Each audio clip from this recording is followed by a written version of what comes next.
kapayapaan ni Kristo at salita niyang totoo naway manahan sa inyo.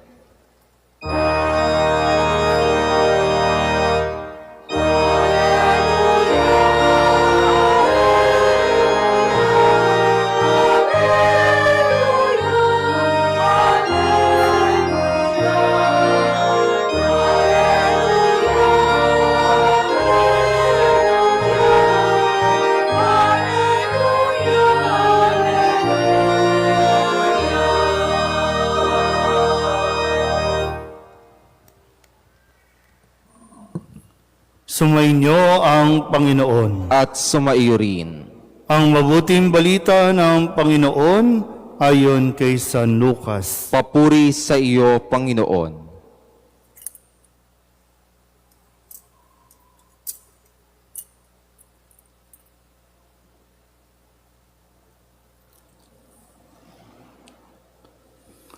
Taon-taon, tuwing pista ng Paskwa, ang mga magulang ni Jesus ay pumupunta sa Jerusalem. At nang 12 taon na siya, pumaroon sila gaya ng kanilang ginagawa. Pagkatapos ng pista, sila'y umuwi na. Nagpaiwan si Jesus sa Jerusalem, ngunit hindi ito napansin ng kanyang mga magulang. Sa pag-aakala ng isa na si Jesus ay kasama ng isa, nagpatuloy sila ng maghapong paglalakbay. Nang malaman nilang hindi siya kasama, siya'y hinanap nila sa kanilang mga kamag-anak at kakilala. Hindi nila siya matagpuan, kaya't bumalik sila sa Jerusalem upang doon hanapin.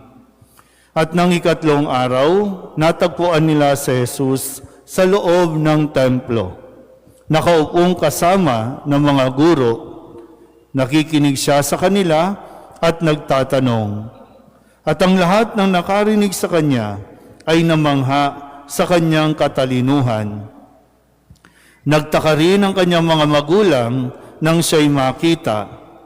Sinabi ng kanyang ina, "Anak, bakit naman ganyan ang ginawa mo sa amin?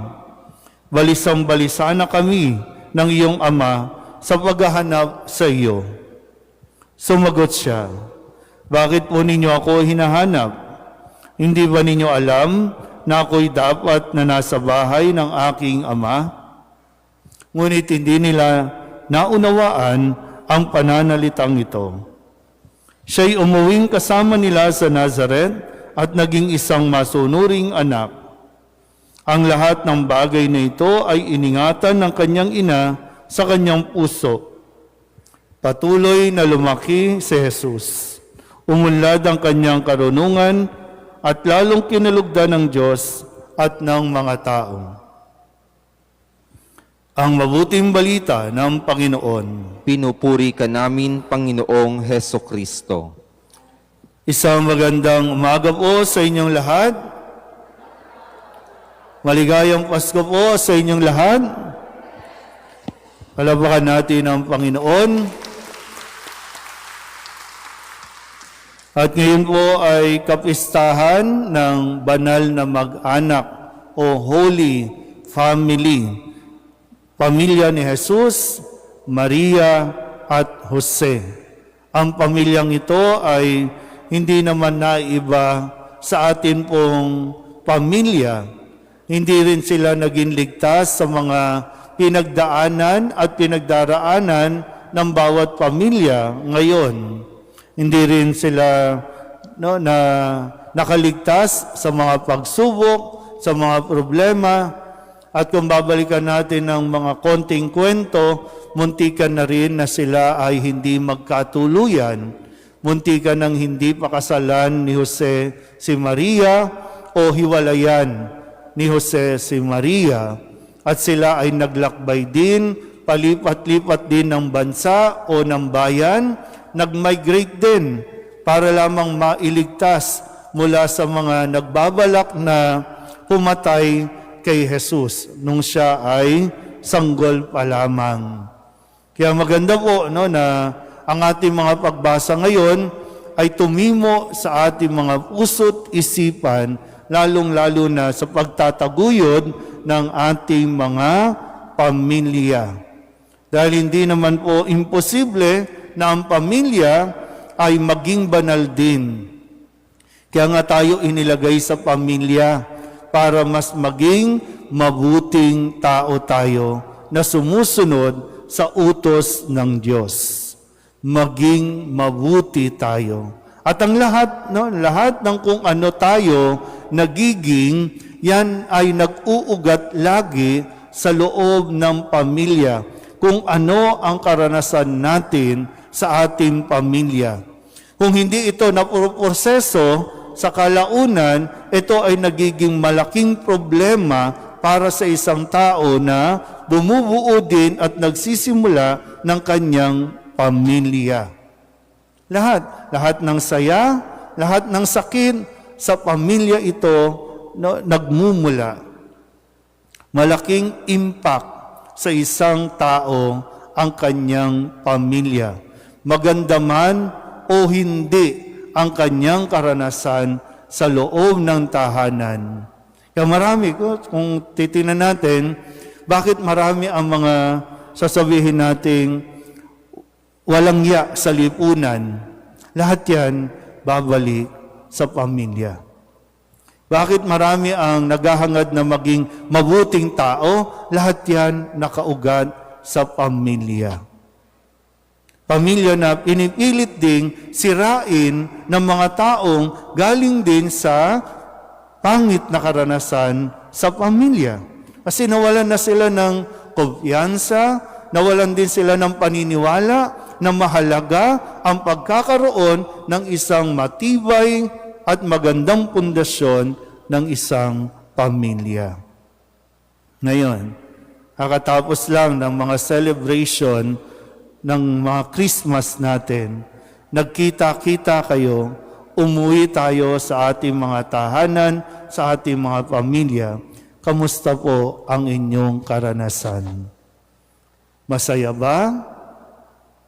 O marami bang nabuhay na naman ng mga kung ano-anong mga issue natin sa buhay noon-noon pa?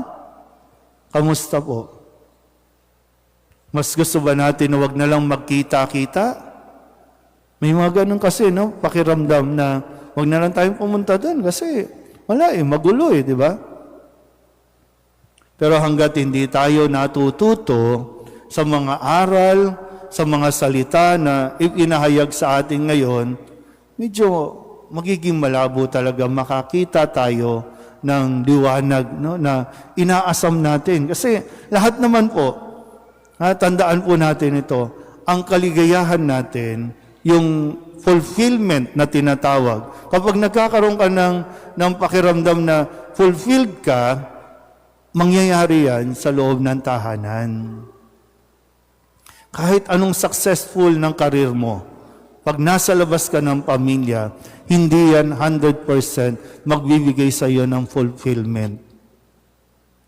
Ngayon, tingnan natin, paano tayo magiging, yung bang masasabi mong at peace ka, masasabi mo na talagang nakakahinga ka ng maluwag. Yan ay kapag ang bawat isa sa pamilya ay gumaganap ng kanyang role ayon sa kanyang dapat gampanan. May mga role. Hindi lang basta ito acting-acting, kundi totoong role na ibinigay ng Diyos. May role ang lalaki bilang ama. May role ang babae bilang ina. May role ang mga anak sa kanilang pamilya. Lahat mayroon dapat na gawin, mayroong gampanin. Bawat stage, pwedeng sa umpisa, itong mga batang ito, kailangan maturuan. Kaya nga, maging sa ating ikalawang pagbasa, binabanggit dito yung magagandang asal na dapat na naituturo sa kanila. Paano magpaumanhin, paano magpatawad, paano magmahal. Tinuturo yan para pagdating ng araw, sila naman ang magpapamalas sila naman ang magtuturo nito. Naintindihan pa po ba? Uy, okay pa ba tayo? Yan. Kasi kaya tayo nagkakagulo, kaya nagugulo ang pamilya kapag mayroong hindi gumaganap ng ayon sa inaasahan. Mga tatay, sabi sa unang pagbasa, kayo ang binigyan ng kapangyarihan ng Diyos para sa inyong pamilya. Magpakaama ka, magpakatatay ka. Hindi lang sa salita. Kung magtuturo, sabi, ang tatay ang nagtuturo at naguutos na igalang ang kanilang ina sa kanyang mga anak. Kung hindi makikita sa mga tatay ang pagrespeto at paggalang, mawawalan ka ng kredibilidad mag-utos sa iyong mga anak. Kasi kung ano ang pinakikita mo, yun din ang kanilang gagawin. Pag sinabi mong, irespeto mo ang iyong ina, pero sinisigaw-sigawan mo, binabatok-batukan mo para sa mga bata habang lumalaki, ganon ang pagrespeto. Kaya role mo yan, mga tatay. Role yan. Nasikapin mong magawa mo. Kasi kung matututo ang mga anak mo, yun ang tagumpay na po pwede mong maipagmalaki na naging tatay ka, hindi dahil nakapag-provide ka, nakapagbigay ka ng kung ano-ano, kundi dahil naituro mo ang kagandahang asal sa iyong anak. Mga babae, ang sabi sa ikalawang pagbasa, pasakop ka sa iyong asawa. Pasakop, mag-submit. Ano nangyayari? Ang mga babae nakikipagtagisan. Ang mga babae nag-asawa pero hindi kayang mag-submit. Gusto gender equality. Gusto pantay-pantay. Wrong context tayo lagi ng paggamit na hindi pantay-pantay po ang lalaki at babae. Hindi nga papantay. Kasi sa karunungan ng Diyos, ito ang dapat mong gampanan, ito ang role mo. Maging ina ka, maging asawa ka. Kahit sabihin natin, mas matalino ka sa asawa mo, hindi mo dapat kunin yung role ng asawa mo kasi magkakaroon ng pagkukulang sa kanyang pagkatao bilang isang lalaki. Kaya, nagka-clash, nag-aaway. O anong dulo? Hindi tayo magkasundo, maghiwalay tayo. Irreconcilable, anong tawag dyan? Mga tinatawag natin mga ganyan. Pero nag-asawa yan. Kaya, ano nangyayari? Bubuo ng pamilya, papatol sa iba. Ang daming pamilya. Sinong naiwan? Anak. Anong natutunan ng anak? Tapos magdidiman tayo, mga magulang, respeto, paggalang, pagpapatawad. Hindi yan ididiman. Itinuturo yan, ipinapakita yan. Kaya ang dami ngayon, di ba? Ang dami nga. Minsan, proud na proud pa. Ipagmamalaki pa. Proud single mother. Bakit gagawin nating normal? Bakit nino-normalize natin ang mga ganito na okay lang, at least tahimik kami, magkahiwalay? Dahil lamang sa hindi nila pagsasubmit, dahil lamang sa hindi pagtugon ng lalaki sa dapat niyang gawin sa kanyang pamilya. Kaya, sira ang ating pamilya. Pag sira ang pamilya, sira ang lipunan. Kaya ngayon, maganda lagi nating pinapaalala sa atin sa pagdiriwang ng banal na mag-anak. Ito ang modelo, ito ang huwaran natin. Si Maria, si Jose, mag-asawa, mga magulang, tumayong magulang ni Jesus, itinaguyod ang kanilang anak. Kaya nga sabi din sa Ebanghelyo, di ba? Bilang mag-asawa, si Maria at Jose, taon-taon nagpupunta sa templo, sinasama ang kanilang anak. At nung nasa tapat na gulang na si Jesus, ang kanilang anak, alam niya na dapat siyang nasa templo. Alam niya na dapat siyang sumunod sa utos ng Diyos. Yan ngayon, no? Nasaan ang asawa mo?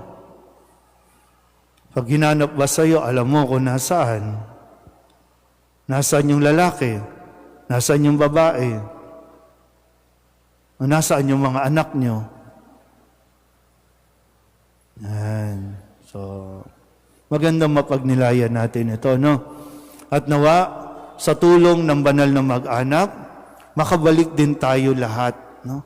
Muli nating mabuo o at least no, magkaroon ng paghahangad sa ating mga puso na buuin ulit ang pamilya na ipinagkaloob sa atin ng Diyos. Amen?